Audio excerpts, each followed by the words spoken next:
E anche la CGIL del Veneto è qui, siamo di fronte alla sede nazionale, alla nostra sede nazionale, per dire no a qualsiasi tipo di fascismo.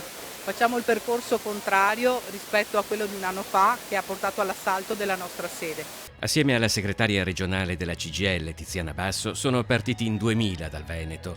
Lavoratori e pensionati hanno raggiunto Roma per dire no ad ogni forma di fascismo e di razzismo, ad un anno da quando, con un atto mai visto in Italia dai tempi dello squadrismo, la sede nazionale del sindacato fu devastata da gruppi di estrema destra. Il corteo del sindacato ha quindi raggiunto Piazza del Popolo.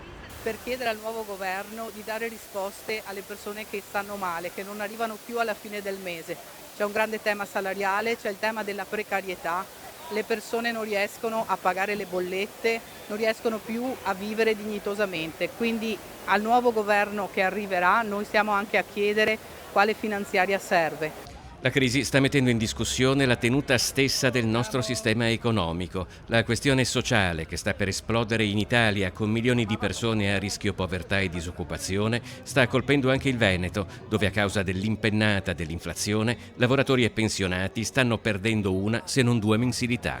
Che devono essere risolti i problemi delle persone che rappresentiamo.